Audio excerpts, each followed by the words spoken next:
দর্শক মণ্ডলী, আজকে আমি আপনাদেরকে খুব গুরুত্বপূর্ণ একটা বিষয় নিয়ে আপনাদের সাথে আজকে আলাপ করব। তো আজকের বিষয়টা হলো যে আমরা তো আমাদের প্রত্যেকের বাড়ি কনস্ট্রাকশন করি, মানে সবারই বাড়িটা থাকে স্বপ্নের মতো। তাই স্বপ্নের বাড়ি নির্মাণ করতে গেলে আমাদের যে স্ট্রাকচার মানে আমাদের যে বিল্ডিংটা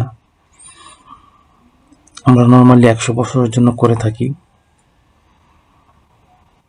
এবং কি ভূমিকম্প আসলেও যাতে আমাদের বিল্ডিংটা অ্যাটলিস্ট কলাপস না হয়, যাতে ফ্রেমটা টিকে থাকে, এজন্য আমাদের যে স্ট্রাকচারাল সেফটি মেনটেন করে আমাদের কাজ করতে হয়। যে বিষয়গুলোর উপর বিল্ডিং এই স্ট্রাকচারটা ডিপেন্ড করে, সেই বিষয়গুলো নিয়ে আপনাদের সাথে আজকে আলাপ করব। আজকের ভিডিওটা খুবই গুরুত্বপূর্ণ। তো দর্শক, ভিডিওটি না স্কিপ না করে, না টেনে সম্পূর্ণ ভিডিওটি আশা করি ধৈর্য সহকারে দেখবেন। তো নর্মালি আমাদের প্রত্যেকটা স্ট্রাকচার ডিপেন্ড করে একটা ভালো স্ট্রাকচারাল ডিজাইনের উপরে। ওই স্ট্রাকচারাল ডিজাইনের উপর ডিপেন্ড করে আমাদের একটা ওয়ার্কিং ড্রয়িং করতে হয়। আর্কিটেকচার স্ট্রাকচারাল দুটো মিলেই একটা ওয়ার্কিং ড্রয়িং করতে হয়। সেই ওয়ার্কিং ড্রয়িংয়ের উপরে আমাদের পুরো বিল্ডিং কাজটা করতে হয়। তো ওয়ার্কিং ড্রয়িং যদি ঠিকঠাক না হয়, ভালো না হয়, ভূমিকম্প প্রতিরোধী না হয়, এরপর যে স্ট্রাকচারের যে ইঞ্জিনিয়ারিং টার্মগুলো মানে টেকনিক্যাল যে ফর্মুলাগুলো যদি আপনার এই স্ট্রাকচারে অ্যাপ্লাই না হয়, সেক্ষেত্রে সাপোজ ধরুন ভূমিকম্প হওয়ার সময় হয়তো বা কলাপস না হলেও আপনার ওই বিল্ডিংয়ে যে বসবাস করে তাদের কোনো ক্ষতি হবে না। তো এই স্ট্রাকচারাল সেফটির জন্য আমাদের ডিজাইনের পরে যে ধাপটা আসে সেটা হচ্ছে আমরা যে ম্যাটেরিয়াল ইউজ করি সেই ম্যাটেরিয়ালের কোয়ালিটি। আমরা আসলে কি ধরনের ম্যাটেরিয়াল ক্রয় করতেছি, ম্যাটেরিয়াল গুণাগুণ ভালো কিনা, সেগুলো ইনশিওর আমরা যারা সাধারণ জনগণ মানে সাধারণ যারা বাড়িঘর করি, সেক্ষেত্রে আমাদের তো আসলে পর্যাপ্ত সুপারভিশন ব্যবস্থা থাকে না। আমাদের টোটালি মিস্ত্রি ফোরম্যানের উপর ডিপেন্ড করতে হয়। সেক্ষেত্রে আপনারা অ্যাটলিস্ট মেটেরিয়াল কেনার সময় ইঞ্জিনিয়ারের সাথে হেল্প করতে পারেন। আপনার মালিকের যেটা করেন সবচেয়ে ভুল, সেটা হচ্ছে আপনার কন্ট্রাক্টরকে বেশি বিশ্বাস করেন। এই কন্ট্রাক্টর বিশ্বাস করার কারণে কন্ট্রাক্টর যেটা বলে সেটা আপনারা ইঞ্জিনিয়ারের যেটা বলে সেটা হচ্ছে বেশি প্রায়োরিটি দেন। কন্ট্রাক্টরকে আপনারা ইঞ্জিনিয়ার মনে করেন। আপনাদের মালিকদের এই একটা সমস্যা, আপনারা মনে করেন যে ইঞ্জিনিয়াররা আপনাদের খরচ বাড়ায় দেয়, ইঞ্জিনিয়াররা ওভার ডিজাইন করে, ইঞ্জিনিয়াররা কোয়ালিটি মেনটেনের জন্য বেশি বেশি খরচ করায়, কিন্তু ক্ষতিটা কিন্তু আলটিমেটলি আপনারই হচ্ছে। যখন কাজ করার হতেন তখন হয়তো আপনার কাছ থেকে টাকাটা চলে যায়, এই জন্য আপনার একটু খারাপ লাগে, এই বয়ে আপনারা আসলে ইঞ্জিনিয়ারের দ্বারস্থ হতে চান না। কিন্তু যখন আপনার স্ট্রাকচার হয়ে যাওয়ার পরে যখন একটা প্রবলেম ফেস করেন তখন আপনারা ইঞ্জিনিয়ারের কাছে যান। তো বিষয়গুলো আসলে চিন্তার বিষয়। তো আপনারা যদি ঠিকঠাক মতো ম্যাটেরিয়াল ক্রয় না করেন, ম্যাটেরিয়াল কোয়ালিটি মেনটেন না করেন, সেক্ষেত্রে আপনার স্ট্রাকচার ইঞ্জিনিয়ার ঠিকই ড্রয়িং করে দিল, সেক্ষেত্রে আপনার ড্রয়িং অনুযায়ী আপনার রড দিলেন, কিন্তু ঠিকঠাক মতো ম্যাটেরিয়াল আপনি ক্রয় করলেন না, ম্যাটেরিয়াল আনলেন না, সেক্ষেত্রে আপনার বিল্ডিং এর কোয়ালিটি ঠিক থাকলো না। আরেকটা সবচেয়ে বেশি গুরুত্বপূর্ণ হচ্ছে কি, আপনি যে ম্যাটেরিয়ালগুলো আনার পরে আপনার ম্যাটেরিয়ালগুলো স্টোরেজ কিভাবে করেন। বিশেষ করে আমাদের বিল্ডিংটা টিকে থাকে কংক্রিটের উপরে, আরসিসির উপরে। তো আরসিসির যে ম্যাটেরিয়ালগুলো আছে যেমন রড, রিভার, সিমেন্ট, বালি, খোয়া, স্পেশালি সিমেন্টে তো স্টোরেজের কোনো বালাই থাকে না। আমরা নর্মালি যে দোকান থেকে সিমেন্ট কিনি 3 মাস 6 মাস ওই দোকানে এইভাবে পড়ে থাকে। তো আসুন আমরা এখন পুরো বিষয়গুলো ডিটেলস আলাপ করি। দেখবেন যে প্রত্যেকটা স্ট্রাকচারাল ডিজাইনে এরকম জেনারেল নোট থাকে। এই জেনারেল নোটে বাংলাদেশ ন্যাশনাল বিল্ডিং কোড অনুযায়ী যা যা নিয়ম কানুন আছে সব এখানে উল্লেখ করা আছে, কি ধরনের সিমেন্ট ইউজ করবেন। এই যে জেনারেল লেখা আছে এখানে। এখন পুরোটা ডিটেলস বলতে গেলে আমার দেখা যাচ্ছে একটা ভিডিও 2 ঘন্টা 3 ঘন্টা, তখন এত ধৈর্য আপনাদের থাকবে না। এরপর ফাউন্ডেশনে কি ধরনের বাড়িতে আপনি কমপ্যাক্ট করবেন, কত পার্সেন্ট কম্প্যাকশন করবেন। এবং আমরা তো নর্মালি কম্প্যাকশন করি, কম্প্যাকশন করার পর কম্প্যাকশন হলো কিনা সেটাকে আমরা কেউ চেক করি না, সেটাও করা উচিত। এরপর ধরেন কংক্রিটে একটা বিষয়, কংক্রিটটা খুবই গুরুত্বপূর্ণ। ইঞ্জিনিয়ার যখন ডিজাইন করে একটা নির্দিষ্ট স্ট্রেংথ বিবেচনা করে ডিজাইনটা করে, কারণ সেই স্ট্রেংথ আসলো কিনা, সেই ধরনের ম্যাটেরিয়াল আপনি ইউজ করলেন কিনা সেটা আপনাকে ইনশিওর করতে হবে। সেক্ষেত্রে এখানে কংক্রিটে কি ধরনের সিমেন্ট ইউজ করবেন সব উল্লেখ করা আছে। এরপর কংক্রিটের যে material, cement, course aggregate, water কত দিবেন সব উল্লেখ করা আছে। তো এখন লাইফ লেন্থ, এই জেনারেল নোটগুলো আপনার ঠিকঠাক মতো পড়বেন। তো দেখেন এই যে মাটির নিচে স্ট্রাকচার হলে যে কনস্ট্রাকশন জয়েন্ট পড়বো হলে সেক্ষেত্রে ওয়াটার স্টপার ইউজ করতে হবে। কিন্তু আমরা যারা মালিক আছি, সাধারণ জনগণ আছে, তাদের ওয়াটার স্টপারই চিনি না, কোনোদিন দেখানো নাই। আসলে যদি কেউ ভিডিওটা দেখে থাকেন তাহলে অবশ্যই গুগলে সার্চ দিয়ে দেখবেন, যে ওয়াটার স্টপার লিখে সার্চ দিবেন, দেখতে পাবেন।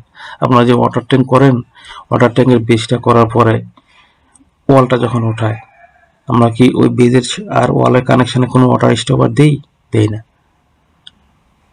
কিন্তু ওই জায়গার জন্য ওয়াটার স্টপারটা আপনার লাগবে।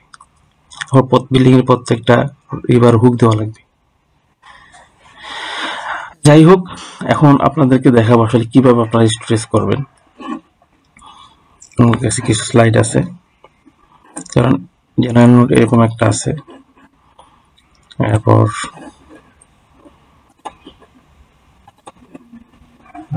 জেনারেল নোট দেখেন, এখানে আপনার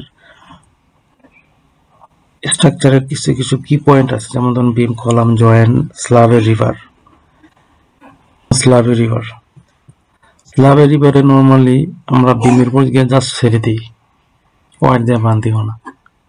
কিন্তু এখানে দেখেন এমবিসি নিয়ম অনুযায়ী আপনার স্ল্যাবের রিভারটা নিচের দিকে হুক করে দিতে হবে। এই যে 250 mm, তাও কত জানেন? প্রায়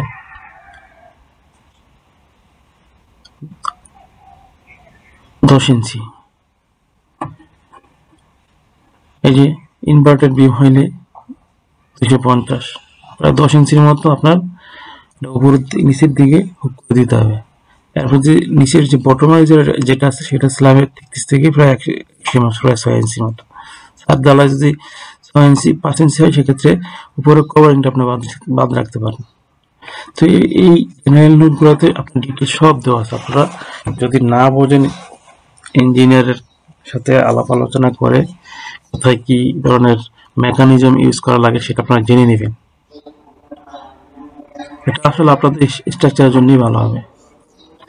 তো এখন আপনাদেরকে দেখাবো আসলে কিভাবে স্ট্রেস করবেন। তো দেখেন, আমরা যে এখন স্ক্রিনশটটা দেখতে পাচ্ছি, দেখেন এটা হচ্ছে storage of construction material cement কিভাবে রাখবেন। সিমেন্ট স্টোরেজ রাখার সময় অবশ্যই সিমেন্টের যে এই স্ট্যাকটা আছে এটা যাতে কোনো ড্যাম্পনেস অথবা ময়েশ্চারের কানেকশনে না যায়। সাপোজ ধরুন আপনার ফ্লোরে যদি ভিজা থাকে, ওখানে আপনার সিমেন্ট রাখতে পারবেন না। ওয়াল আপনার ড্যাম আছে, ওই ওয়ালের সাথে ঘেঁষে আপনি সিমেন্ট রাখতে পারবেন না। ওয়ালের সাথে ঘেঁষে সিমেন্ট রাখার নিয়মই নেই টোটালি। সেক্ষেত্রে এখানে কিছু ইনস্ট্রাকশন আছে, দেখেন। Cement shall be stack wooden Planck মানে একটা কাঠের পাটাতনের উপরে রাখতে হবে। কাঠের পাটাতনটা ফ্লোর থেকে 8 ইঞ্চি উপরে হইতে হবে। এরপর আপনি স্ট্যাকটা দিচ্ছেন, এই স্ট্যাকের একটা ওয়াল থাকে পিছনে। এই ওয়ালের মাঝখানে, ওয়াল স্ট্যাকের মাঝখানে প্রায় আপনার 12 ইঞ্চি আর 6 ইঞ্চি, মানে 18 ইঞ্চি গ্যাপ রাখা লাগবে, মানে 450 গ্যাপ রাখা লাগবে। এরপর যেটা করতে হবে, 15টা ব্যাগ আপনার এভাবে খাড়াখাড়িভাবে খাড়ায় 15 ব্যাগের বেশি সিমেন্ট রাখা হবে না। এরপর পাশে স্টেকের চওড়া 3 মিটার, 3 মিটার মানে 10 ফিটের বেশি হওয়া যাবে না, এটা হচ্ছে একটা নিয়ম। এরপর during monsoon and storage for more than 2 month, এরকম যদি হয় যে বর্ষার সময় 2 মাসের বেশি আপনি এই সিমেন্ট স্টক করে রাখতে পারবেন না।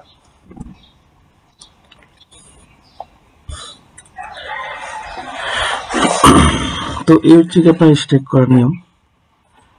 তো আশা করি আপনারা বুঝতে পারছেন। তো এগুলা আপনারা যদি মেনটেন করেন তাহলে আপনার স্ট্রাকচারাল সেফটিটা ফলো হবে, বুঝতেই পারছেন।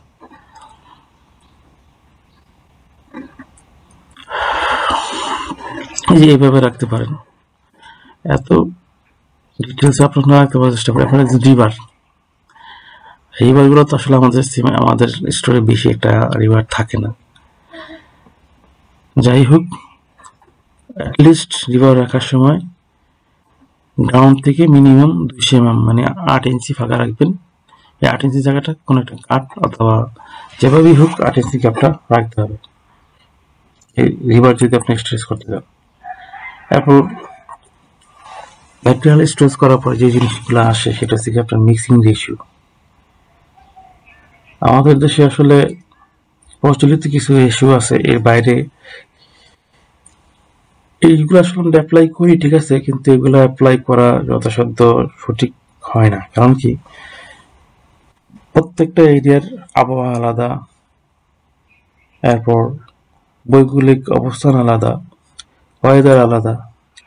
সেক্ষেত্রে আবার দেখা গেছে যে শীতকালে যেরকম থাকে ওয়েদার, এরপর গরমকালে কিন্তু সেরকম থাকে না। তো সবকিছু ডিপেন্ড করে এক ধরনের মিক্স ডিজাইন আছে, সেগুলো করা হয়। যেহেতু আসলে আমাদের নর্মাল বাড়িঘর, তারপর আমরা যদি এই রেশিওগুলো ফলো করি, এই রেশিওগুলোতে আমরা ঠিকঠাক মতো মেনটেন করি না। সাপোজ এখানে 1-1.5-3, এটা নর্মালি ফাউন্ডেশন কলামে ইউজ হয়। এই জিনিসগুলো আমরা ঠিকঠাক মতো মেনটেন করি না। কেন করি না? সাপোজ ধরুন দেখেন, এটা একটা কনস্ট্রাকশন সাইটের ছবি। ঢালাইয়ের সময় দেখেন ওনার মাথার মধ্যে যে টুকরিটা আছে, এই টুকরিটার পাথর দেখেন আর ওই পাথর দেখেন, ডিফারেন্স আছে। মানে কি, আপনার দোকান থেকে 1-1.5-3, কিভাবে হলো 1-1.5? আর বালি দেখেন উপরের দিকে আসে, বুঝতেই পারছেন। তার মানে 1-1.5, 1 ব্যাগ সিমেন্ট দিলে 1.5 ব্যাগ বালি দিতে হবে আর 3 ব্যাগ খোয়া দিতে হবে। আবার সেই ব্যাগের সাথে এই যে ওদের যে টুকরি, এগুলো কনভার্ট করে নিতে হবে। কোনো ঢালাই শুরুর আগে একটা ব্যাগ খুলে ওদের টুকরির সাথে কনভার্ট করে নিতে হবে। 1 ব্যাগে কয় টুকরি সিমেন্ট হয়, সেই সিমেন্টের অনুপাতে বালির পরিমাণ নির্ধারণ করতে হবে, খোয়ার পরিমাণ নির্ধারণ করতে হবে। তা নাহলে আসলে আপনার ডিজাইনার যে স্ট্রেংথ ফলো করে ডিজাইনটা করছে সেই ডিজাইন আসবে না। এই দেখতে পাচ্ছেন এখানে ওদের যে টুকরির সাইজের ডিফারেন্ট আছে। বিশেষ করে বাড়ির মালিক যারা আছেন তাদেরকে বলবো, ঢালাইয়ের লোক, মিস্ত্রি, কন্ট্রাক্টরদের অন্ধভাবে বিশ্বাস করবেন না। হ্যাঁ, বিশ্বাস করবেন, বিশ্বাস না করলে কাজ করবেন কেন? আর সব কন্ট্রাক্টর কিন্তু খারাপ না, কিছু কিছু কন্ট্রাক্টর ভালো আছে। এরপর হচ্ছে ওয়াটার সিমেন্ট রেশিও। যে মিক্সিং করার সময় দেখা গেছে যে রেশিও অনুসারে ওয়াটার বিভিন্ন ধরনের হয়। এরপর ধরেন সামার সিজনে পাথর একটু ড্রাই থাকে, আবার উইন্টার সিজনে পাথরটা একটু ওয়েট থাকে। সেক্ষেত্রে আপনার পানি কিন্তু কম বেশি করে দিতে হবে। যদি আপনার ওই মেটেরিয়াল যদি একটু ভিজা থাকে সেক্ষেত্রে পানি কম লাগবে, যদি শুকনো থাকে একটু পানি বেশি লাগবে। সেটা আসলে ঠিকঠাক মতো মেনটেন করে আপনারা মিক্সিংয়ে পানি দেবেন। ওয়াটার সিমেন্ট বেশি দিলে আপনার কাজ করতে সুবিধা, কিন্তু কংক্রিটের স্ট্রেংথ কমে যায়, ডিউরেবিলিটি কমে যায় কংক্রিটের। আবার পানি বেশি কম দিলেও অনেক সমস্যা, কংক্রিট তার স্ট্রেংথ পাবে না, কাজ করতে অসুবিধা। তো মিস্ত্রি যারা আছে তারা নর্মালি চায় বেশি পানি দিতে, পানিটাতে বেশি না দিয়ে প্রয়োজন মতো দেয়। নর্মালি যদি 1-2-3 ডালা হয়, নর্মালি 1 ব্যাগ সিমেন্টে 20 থেকে 22 লিটারের মতো পানি লাগে, সেগুলা যাতে ফলো করা হয়। এরপর মেটেরিয়াল সব আপনার এই মিক্সার মেশিনে দেওয়ার পরে এই যে মিক্সার মেশিনের যে ইয়াটা আছে এটাতে 1 মিনিট স্লোলি 1 মিনিট আপনার মিক্সিং করে। এখানে লেখা আছে is base shall be slowly mix for a period of not less than 1 minute. 1 মিনিটে যাতে কম না হয় সেটা অবশ্যই খেয়াল রাখতে হবে। তারপরে যে পানির পরিমাণ বলছিলাম, এখানে যে পরিমাণ কংক্রিট থাকে তার 55% পানি দিতে হবে। এই জিনিসগুলা মেনটেন করতে হবে, আপনার স্ট্রাকচারাল সেফটি মেনটেন করতে হবে। এরপর কেউ যদি রেডিমিক্স ইউজ করেন সেক্ষেত্রে আপনার রেডিমিক্স কোম্পানির সাথে আপনার একটা প্রপার এগ্রিমেন্ট লাগবে। এগ্রিমেন্টটা কীরকম, যে আপনি যেদিন ঢালাই সেদিন ওই দিন আপনার 60% টাকা দিলেন, তারপর 28 দিন পর আপনি তো রেডি মিক্স করার সময় আপনার সিলিন্ডার রাখতে হবে, স্লাম টেস্ট করতে হবে। তো সিলিন্ডার রাখার সময় সিলিন্ডার মানে যখন আপনার এই ঢালাইয়ের ট্রাক আসবে, গাড়ি আসবে, ওখান থেকে আপনি কংক্রিট নিয়ে একটা সিলিন্ডারের মোল্ডিং আছে সেটা ভিতরে কংক্রিটটা রেখে দিবেন। ওটা ওই সিলিন্ডারের যে কংক্রিটের মোল্ডিং 28 দিন ক্লিন করার পরে এটা আবার চেক করতে হবে এটা কত পিএসআই লোড নিতে পারে। তো ওটা যদি ঠিক থাকে, যে সাপোজ আমি 3000 পিএসআই আমি ডিজাইন করছি, যদি 28 দিন পরে 3000 পিএসআই আসে, তারপর কনফার্ম হওয়ার পরে আপনি যে বাকি যে ব্যালেন্স পার্সেন্টেজ টাকাটা আছে সেটা আপনার আরএমসি কোম্পানিকে দিবেন। আপনারা এইভাবে আরএমসি কোম্পানির সাথে কন্ট্যাক্ট করতে পারেন। এরপর হচ্ছে গিয়ে এই যে রেডি মিক্স ইউজ করার আগে মিক্স ডিজাইন কালেক্ট করতে হবে। তো নর্মালি আমরা যদি যারা সাধারণ জনগণ আছি তারা মিক্স ডিজাইনের ওদের কাছ থেকে কালেক্ট করতে পারেন। যে এরপর হচ্ছে গিয়ে need to visit RMC plant for checking the quality of materials before day of casting। মানে কাস্টিং এর আগের দিন আপনার আরএমসি প্ল্যান্টটিকে চেক করতে হবে আপনার কাস্টিং এর যে ম্যাটেরিয়ালগুলো ইউজ হবে সেগুলো ঠিক আছে কিনা। সেক্ষেত্রে আপনি যদি না বোঝেন, একজন ভালো ইঞ্জিনিয়ার যে বোঝে তাকে নিয়ে যাবেন। এরপর ঢালাইয়ের দিন আরএমসি প্ল্যান্ট থেকে একজন প্রতিনিধি থাকবে আপনার কাস্টিং এরিয়াতে। এরপর RMC sample need to collect from the different truck for checking the stone. এরপর যে বললাম যে আরএমসির যে এরপর যে স্যাম্পল বাস এগুলো কালেক্ট করতে হবে। Cylinder need to take from the different track. এরপর হচ্ছে গিয়ে আপনার সিলিন্ডার নিতে হবে, যেটা আগে বলে ফেলছি। তো এই জিনিসগুলো আপনারা ফলো করবেন যদি যারা রেডি মিক্স ইউজ করেন। এরপর যে স্ক্রিনশটটা দেখতে পাচ্ছেন এটা সবথেকে বেশি গুরুত্বপূর্ণ। আমাদের কমন প্রবলেম মানে হচ্ছে কি আপনার যে ভানিকম্প, ঢালাইয়ের পরে যখন শাটারিং খোলা হয় দেখা যায় বিমের মধ্যে বড় বড় ফুটা থাকে। তো এটা আসলে আমরা কি করি, সিমেন্ট দিয়ে বন্ধ করে দিই। এটা আসলে করা ঠিক না। এটা যদি নর্মালি তো আপনাদের গ্রামের বাড়িতে যারা আছেন তাদের আসলে ইঞ্জিনিয়ার থাকে না, কন্ট্রাক্টরই থাকে। কন্ট্রাক্টর কি করে আপনার এই গর্তগুলো বালি দিয়ে পূরণ করে, আসলে সেটা না করে আপনার একটা ছবি নেবেন। ছবি নিয়ে আপনি যদি পরিচিত কোনো ইঞ্জিনিয়ার থাকে তাকে পাঠাবেন। সে যদি আসার পর মনে করে যে না এটা অন্যভাবে করা দরকার, সেটা করতে হবে। যদি এরকম হয়, যদি বেশি হানিকম হয়, সেক্ষেত্রে ওই জায়গায় হয়তো পারে স্পেশালিস্ট যদি বেশি হয় তাহলে সেক্ষেত্রে স্ট্রাকচারাল স্পেশালিস্টদেরকে এনে ওই হানিকম এরিয়ার স্ট্রেংথ টেস্ট করতে হবে। যদি এরকম হয় যে আপনি যে ডিজাইন স্ট্রেংথ নিয়ে ডিজাইন করলেন সেটা না আসলে, তাহলে ওই জায়গাটা ভেঙে আবার নতুন করে ঢালাই দেওয়ার ব্যবস্থা করতে হবে, অথবা আদার্স কোনো রেক্টিফিটিং ব্যবস্থা করা যেতে পারে। এই জিনিসগুলো গুরুত্বপূর্ণ। যদি ঢালাইয়ের সময় ঠিকঠাক মতো ঢালাই দিত, কম্প্যাকশন করতো, এই জিনিসগুলো হয়তো না। হানিকম কেন হয় আরো কিছু বিষয় আছে। এরপর ধরুন এই যে কংক্রিট করার সময় যখন ওয়ার্কাররা কংক্রিটটা নিয়ে এসে মাথার মধ্যে ঠাস করে ছাদের উপর ফেলা দেয়। সেক্ষেত্রে কি হয়, এই যে খোয়াগুলা আলাদা হয়ে যায়, নিচে কি থাকে শুধু বালি আর সিমেন্টের সেক্ষেত্রে এখানে আপনার হানিকম হওয়ার সম্ভাবনা থাকে। এটা অ্যাভয়েড করার জন্য আপনার একটা কাজ করতে পারেন, যারা ঢালাইয়ের সময় 1 থেকে 2 জন লোক ছাদের উপর স্ট্যান্ড বাই রাখবেন, যারা এই তাগাড়া করে বা এই করে মাটি কংক্রিটটা নিয়ে আসবে, জাস্ট ধরে নিচের দিকে আস্তে করে কংক্রিটটা বসায় দেবে। সেক্ষেত্রে আপনার অনেক ক্ষেত্রেই আপনার এই সেগ্রিগেশনটা কম হবে। এরপর এটা হচ্ছে ভাইব্রেশন বিষয়টা কি বলবো, এটা হচ্ছে আমাদের মিস্ত্রি বা কন্ট্রাক্টর ফোরম্যানদের সবচেয়ে আসলে অবহেলার বিষয়। মানে কি পরিমাণ অলস আমরা বাঙালি জাতি কনস্ট্রাকশন সাইটে গেলে বুঝতে যায়। ভাইব্রেশন মেশিন যখন ইউজ করে, অবশ্যই ভাইব্রেশনের যে নজলটা আছে এটা রডের সাথে লাগানো যাবে না, এবং শাটারের সাথে লাগায় আপনি ভাইব্রেশন করতে পারবেন না। এটা আপনি করতে হবে জাস্ট এই যে দেখতে পাচ্ছেন, এই যে জাস্ট হালকাভাবে খাড়াভাবে রাখবেন।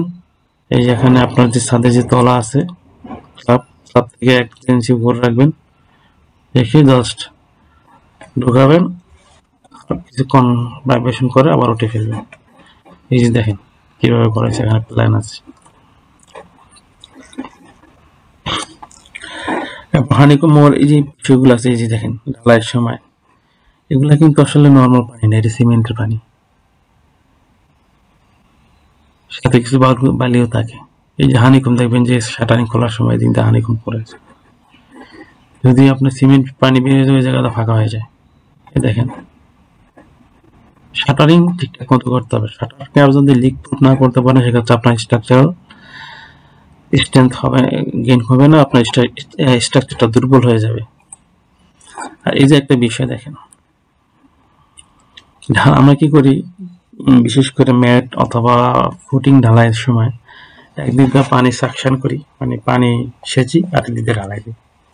সেক্ষেত্রে যেটা হয় নর্মালি শুধু পানি যায় না, সিমেন্ট মিশ্রিত পানি যায়। সেক্ষেত্রে ঢালাইয়ের সিমেন্ট আপনি দিচ্ছেন, সেটা তো আপনার মাপজোক করে দিয়েছেন, কমার দামে বেশিও যান না।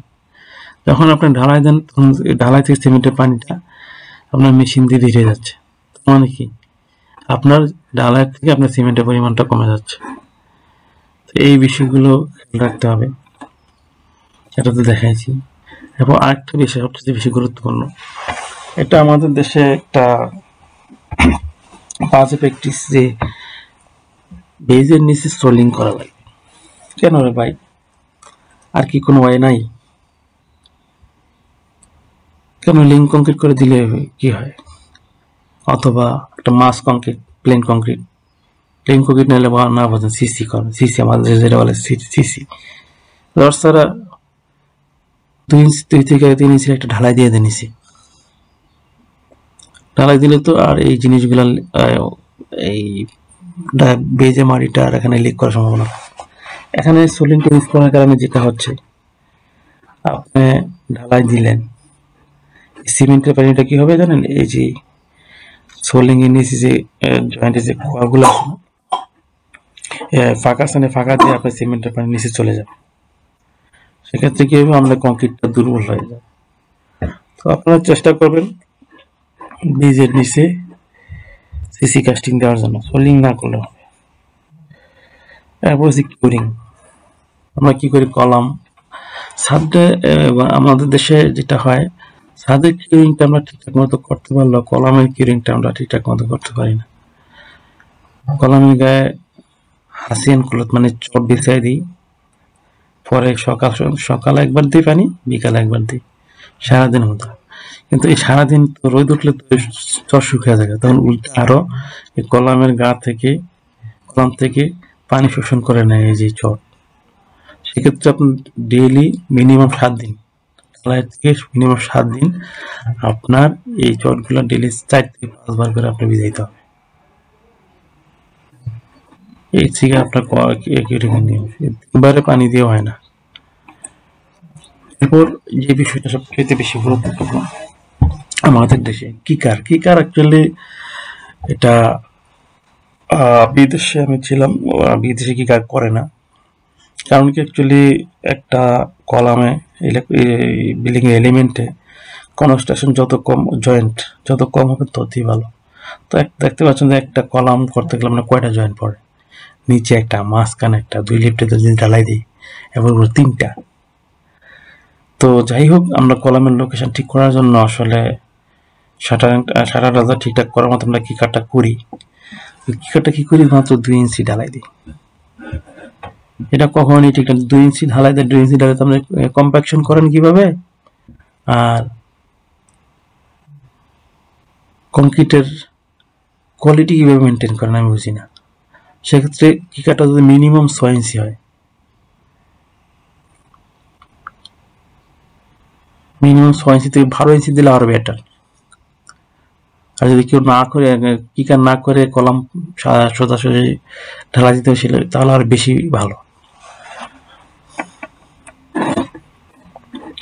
এই যেখানে লিখেছে মিনিমাম কিকার হাইট উইল বি 12 ইঞ্চি, মানে 1 ফিট। 1 ফিট দিলে আর মোটামুটি ভালো আছে। এরপর যে আরেকটা বিষয় গুরুত্বপূর্ণ, কিকার করলেন কি হয়, কিকার করার পর আপনি শাটারগুলো ঢালাই শুরু করে দেন, শাটারিং শুরু করে দেন। কেন ভাই, উপরে যে আপনার যে কংক্রিটের সারফেসটা আছে এটা কি আপনার রাফ করা লাগবে না? ঠিক মতো এই চিপিং না করেন, ওই যে বাসুলে দিয়ে বাইরে যে চিপিং করেন, এই চিপিং আসলে কাজ হয় না। আপনার এই উপরের সারফেসটাকে টোটালি রাফ করার জন্য উপরে যে ল্যাটেস্ট আছে এটা উঠে ফেলতে হবে। সেক্ষেত্রে আপনার দরকার হলে ব্রেকার মেশিন ছোট্ট একটা, বা আপনার যে ড্রিল মেশিন দিয়ে এই উপরে এটা ভালোভাবে রাফ করে তারপর শাটারিং শুরু করবেন। এরপর কিছু রডের বিষয় আছে, দেখেন এই যে এটা, এগুলোর কোনো সলিউশন নেই, একদিকে গ্যাপ বেশি একদিকে গ্যাপ নাই, দেখতেই পাচ্ছেন। আর 2 রড একসাথে ঢুকছে, ঢালাই কোন দিকটা ঢুকবে। এরপর দেখেন এই যে সেম প্রবলেম, এদিকে কভারিং বেশি এদিকে কভারিং, আপনার 2 পাশে 1.5 ইঞ্চি করে রাখা উচিত। এদিকে আছে 3 ইঞ্চি আর এদিকে নাই। এই হচ্ছে কি আপনার মিস্ত্রিদের কাজের কোয়ালিটি। এরপর যে বিষয়গুলো দেখেন, এই দেখেন ছাদের মধ্যে আপনার রড শেষ হয়ে গেছে। তো এটা যখন নিচের তলায় যেন কলমগুলো ঢালাই দেওয়া হয়, হিসাব করে যদি রড কাটা হইতো তাহলে তো আর এই এরকম হইতো না। এরপর এই পাশে দেখেন একই জায়গায় কতগুলো কলমে লেপিং দেওয়া লাগতেছে। সেক্ষেত্রে এখানে কয়েকটা প্রবলেম আছে। সাপোর্টে তো এমনিতেই স্ট্রাকচারাল মুভমেন্ট বেশি থাকে, যার কারণে এখানে লেপিং দেওয়া ঠিক না। এই ক্লিপিং দিলে দেওয়া যায়, একটা দেওয়া যায়, কিন্তু এখানে সবগুলো রডের অবস্থা এখান থেকে লেপিং দিতে হবে। লেপিং দেওয়ার কারণে যেটা হবে, এখানে এটার সাথে লেপিং দেওয়া একটা রড এভাবে আসবে, আবার এইভাবে আসবে। সেক্ষেত্রে কি হবে, আপনার জায়গায় এমন অবস্থা হবে যে ঢালাই ঢোকার মতো জায়গা থাকবে না। সেক্ষেত্রে আপনার রিভার যদি অল্টারনেট ভাবে দিতে পারেন লেপিংটা, সেক্ষেত্রে স্ট্রাকচারের জন্য খুবই ভালো হয়। এই যে দেখেন এখানে আছে আপনার লেপিং কোথায় দিবেন সেটার একটা ডায়াগ্রাম। নর্মালি সাপোর্টে স্ট্রাকচারাল একটা মুভমেন্ট থাকে, বিভিন্ন ভূমিকম্প বলেন, এরপর লোডগুলো আসে, সেই লোডগুলো সাপোর্টের উপর একটা ইফেক্ট করে, যার কারণে সাপোর্টে লেপিংটা দেওয়া হয় না। মাঝখানে একটু প্রেশার কম থাকে, এই জন্য লেপিং যদি মাঝখানে থাকে সেই জন্য ড্রয়িং এভাবেই আমাদের বিএনডিসি ড্রয়িংটা করছে। তো অবশ্যই সাইডে কাজ করার সময় লেপিংটা যাতে কলামের মাঝখানে পড়ে সেদিকে খেয়াল রাখবেন। এরপর দেখেন এই যে লিফটের ওয়াল ঢালাই দেওয়ার সময় কি অবস্থা, 3 ডট একেবারে ঢুকে দিচ্ছে, এটার কোনো প্রপার সলিউশন নেই, এভাবেই ঢালাই দিতে হবে। এরপর দেখেন এই যে কি অবস্থা, এই যে এখানে সবগুলো লেপিং কলামের আর বিমের জয়েন্ট দিচ্ছে, কি বলবো।